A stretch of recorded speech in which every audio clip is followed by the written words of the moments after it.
บรรดาทานต่อไปนี้เพื่อบ่เป็นการซักซ่าเสียเวลาพวกเขาจะก้าวเข้าสู่กันถามคำถามเลยสำหรับ10นางสาวที่ปรากฏตัวเทิงเวทีในตอนนี้คำถามข้อที่8ถามน้องว่าย้อนหยังเผ่ามงเฮาจึงมีการจัดบุญกินเจียงเป็นประเพณีของเผ่ามงขึ้นในทุกๆปีเจ้าขอบใจสำหรับคำถามย้อนว่าบุญกินเจียงของชนเผ่ามงเป็นบุญกินเจียงประเพณีวัฒนธรรมอันดีงามของชนเผ่ามงมาแต่สมัยดึกดำบรรพ์และได้ปฏิบัติมาได้หลายๆพันปีแล้ว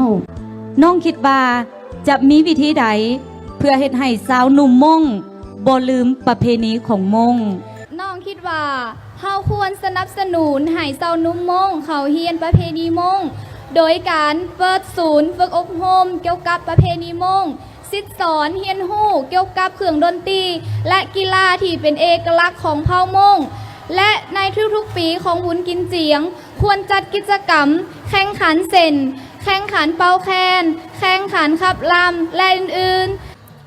ในความคิดของน้องสิ่งที่สำคัญที่สุดในชีวิตของคนเฮาแม่นหยังและย้อนหยังน้องคิดว่าสิ่งที่สำคัญที่สุดสำหรับคนเฮาแม่นการที่มีสุขภาพที่แข็งแรงย้อนว่าถึงจะมีเฮาก็จะมีการศึกษาสูงปานใด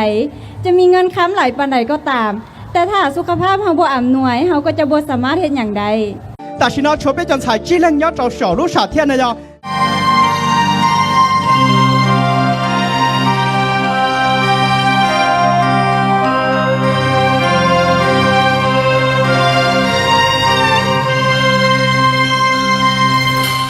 tự do đua lũ sông chia lỡ lò tờ li phá chê ni ai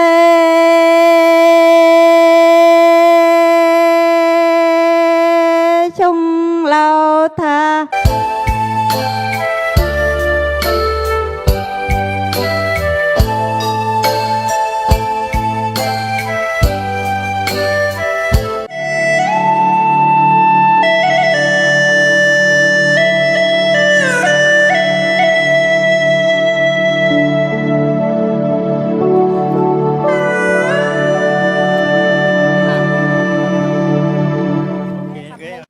ห้องอันดับ4ได้แก่หมายเลข8นางมินิลอจากแขวงเสียงขวางเทียนส่งเชียนจะเจ้าตุนชายนี่เดี๋ยวเราชิตือหยี่เนาะเทียสำหรับห้องอันดับ3ได้แก่หมายเลข18นางหนูว่างจากแขวงหัวพันนางสาวงามเผ่ามงประจำปี 2017-2018ตำแหน่งห้องอันดับ2กับการประกวดนางสาวงามเผ่ามงประจำปี 2017-2018 ได้แก่หมายเลข12นางแสงทองโซตุกีเยอะเลยนะเขาว่าเจ้าเราเพิ่งเยอะกว่าช่องเหลืออีก2หมายเลขที่อยู่เทิงเวทีในตอนนี้ได้มาปรากฏตัวทางด้านหน้าตำแหน่งที่พิธีกรจะประกาศต่อไปนี้ก็คือตำแหน่ง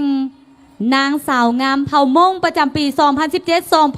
2017-2018 และผู้ได้ครองตำแหน่งนางสาวงามเผ่ามงประจำปี 2017-2018 ได้แก่หมายเลข9นางนูวงศาลอเยียจากแขวงเสียงขวางแสดงความยินดีนำยังเก้าชับเลยอย่าตุนชายที่เดี๋ยวเราชิเตอจ้านูวงศาลอเยีย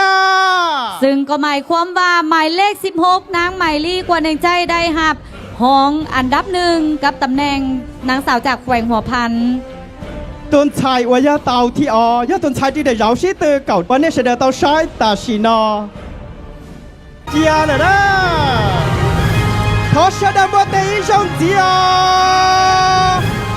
นางสาวงามจากแขวงเสียงขวางดินแดนวิลซนตาชินอห้องเย่บนตีเล่ายาปอมัวนูชัวเปลเก่าล้ำกี่เจ้าจะเป็นต้นชายกองจัวช่องนอ